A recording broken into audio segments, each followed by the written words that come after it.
இன்றைக்கான வீடியோவில் என்ன நடக்குன்னு பார்க்குறதுக்கு முன்னாடி நம்ம சேனலை லைக் அண்ட் சப்ஸ்கிரைப் பண்ணிவிட்டு சப்போர்ட் பண்ணுங்கள். வீடியோ வந்துட்டு வேறு லெவலில் சூப்பர் மாசாக இருக்குது. ஸோ வீடியோவை ஸ்கிப் பண்ணாமல் கடைசி வரைக்கும் பாருங்கள். ஃபஸ்ட்டு சீனில் வந்துட்டு நம்ம ரவுடி கேர்ள்ஸ் பாய்ஸ் மாதிரி வேஷம் போட்டு முத்துப்பாண்டியை போட்டு வெளுன்னு வெளுக்கிறாங்கல்ல, அந்த சீன் தான் காமிச்சிட்ருக்காங்க. மிளகாப்படியை தூங்கினதுமே பாவம் பையன் அப்படியே விடன்னு வெடுத்து போய் கீழே விழுந்துரு கட்டையை கொண்டு மாற்றி அடின்னு அடிக்காங்க. டே யாரா அது யாரா என்கிட்ட வந்து மோதுறது, நான் யாருன்னு தெரியுமா அப்படின்னு சொல்லிட்டு முத்துப்பாண்டி அங்கே அலறிக்கிட்டு இருக்க. அதெல்லாம் எங்கே இவங்க கேட்க போட்டு சாத்தி எடுத்துடுறாங்க. அப்புறமேட்டி முத்துப்பாண்டியோட கன்று அந்த பக்கம் தனியாக கிடக்குது. அதை வந்துட்டு நம்ம கனி பார்த்துறாங்க. பார்த்துட்டு இவங்க யாராவது பார்க்குறாங்களா அப்படின்னு சொல்லிட்டு போய் அந்த கன்னை மட்டும் எடுத்து ஒழிச்சு வச்சுக்கிறாங்க. அடுத்து வந்துட்டு எல்லாருமே அடிச்சுட்டு போயிட ரத்னா மனசு கேட்காம மறுபடியும் வந்து முதுகு சேர்த்து நல்குன்னு மிதிச்சு விட்டு கட்டை எடுத்து மறுபடியும் அடின்னு அடிச்சுட்டு அங்கேருந்து கிளம்புறாங்க. அடுத்த சைனில் இந்த பக்கம் வீட்டில் காமிச்சிட்டு இருக்காங்க. சவுந்தரபாண்டி நின்றுட்டு ஐயோ என்ன இது இன்னும் இவனை காணுமே அப்படின்னு சொல்லி நின்றுக்கிட்டு இருக்க. பாண்டியம்மா சொல்கிறாங்க, ஏழை அவன் என்ன ஆம்பளை சிங்கம் எப்போ என்ன வருவாம்ல அப்படின்னு சொல்கிறாங்க. அதெல்லாம் கிடையாது, ஆல்ரெடி இந்த இசைக்கு மேட்டரில் எப்படா அந்த சமூக பையன் என் மகனை போட்டு குத்தணும்னு காத்துட்ருக்கான். இதில் அவன் தனியாக தான் அந்த பக்கம் வருவான். இடையில வழி மறித்து கத்தி எடுத்து குத்திட்டானா என்ன பண்ணுறது அப்படின்னு சொல்லிட்டு இவங்க பிளான் போட்டுட்டு இருக்காங்க.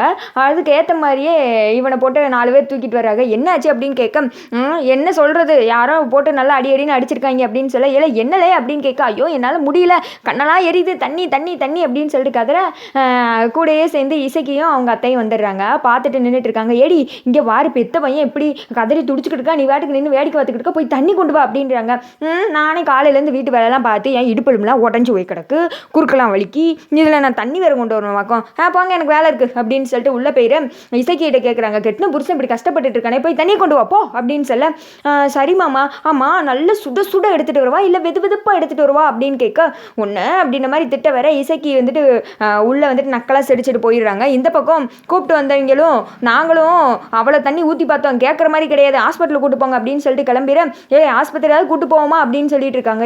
இங்கே பாரு, இவன் கூப்பாடு ஓடுவான், அப்புறம் ஊர்க்காரங்களாம் நம்மளை பார்த்து சிரிக்க போகிறாங்க அப்படின்னு சொல்ல, இப்போ என்னதான் பண்ணுறது அப்படின்னு கேட்க அந்த பக்கம் காமிச்சிட்டு இருக்காங்க. சண்முகத்தோட அப்பா நின்றுட்டு, எங்கே போனீங்க, ஃபோன் போட்டாலும் எடுக்கவே இல்லை, என் மனசெல்லாம் பதறி போயிட்டு, இப்போ எங்கே போயிட்டு வரீங்க அப்படின்னு கேட்க, கோயிலுக்கு போயிட்டு வந்தோம் வாங்க அப்படின்னு சொல்லிட்டு எல்லாருமே உள்ளே பேசிகிட்டு இருக்காங்க. அந்த இடத்துக்கு சண்முகமும் வர்றாங்க. பசிக்குது, சாப்பாடெல்லாம் ரெடி பண்ணலாமா அப்படின்னு சொல்லிட்டு, இசைக்கு இருந்தால் நேரம் சாப்பாடு போட்டிருப்பா அப்படின்னு சொல்லி சண்முகம் சொல்கிறாங்க.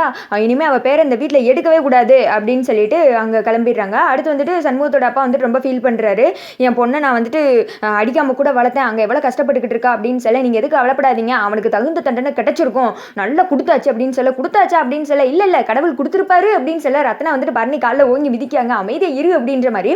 அடுத்து வந்துட்டு கனி அந்த துப்பாக்கி எடுத்து இப்படி ஒளிச்சு வச்சிருக்காங்கல்ல, அந்த இடத்துக்கு போறாங்க. அப்போ சண்முகம் பார்த்துறாரு. என்ன பண்ணிக்கிட்டு இருக்கு அப்படின்னு கேட்க, ஒன்றும் இல்லை, பயந்த மாதிரி நடிச்சு பார்த்தேன், ஸ்கூலில் வந்துட்டு நடிக்கிறேன் அப்படின்னு சொல்ல, உன்னை படிக்க அமுச்சு விட்டா நடிக்காக்கும் போல அப்படின்னு சொல்ல, அந்த துப்பாக்கி எடுத்து சுடுற மாதிரிலாம் சுட்டு பார்த்துட்டு மறுபடியும் அந்த பானைக்குள்ளே ஒளிச்சு வச்சுட்டு வந்துடுறாங்க. அடுத்து எல்லாரும் ஒன்றா சாப்பிட்டுட்டு இருக்கப்போ வீராக்கு வந்துட்டு அந்த மீசை அப்படியே இருக்கு, ஒரு வழியை அதையும் சமாளித்து அழிச்சிட்டு இவங்க எல்லாரும் ஒன்றா சாப்பிட்டுட்டு இருக்காங்க, என்ஜாய் பண்ணிட்டு.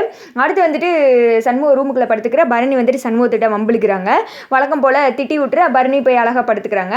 அந்த பக்கம் காமிக்கணுமே, சவுந்தரபாண்டி வழியால துடிச்சுக்கிட்டு இருக்க, இங்க பாரு, நீ தான் அத்தனை லட்சம் போட்டு டாக்டருக்கு படிக்க வச்சேல, அவளை வர சொல்லு அப்படின்னு சொல்ல, அடுத்து பரணிக்கு தான் கால் பண்றாங்க. இங்க பாரு, உங்க அண்ணனை எவனும் 4 பேர் சேர்ந்து அடிச்சு போட்டாடுவோ, கண்ணெல்லாம் எரியுதுன்னு துடிச்சுக்கிட்டு இருக்கான், வல்லன்னு வச்சுக்கோ, கண்ணை வச்சு செத்து போயிருவா வா அப்படின்னு சொல்ல, மிளகாப்படி தானே, அதெல்லாம் ஒன்றும் கிடையாது, தண்ணி ஊற்று சரியாயிடும் அப்படின்னு சொல்லிட்டு பரணி ஃபோனை கட் பண்ணிடுறாங்க.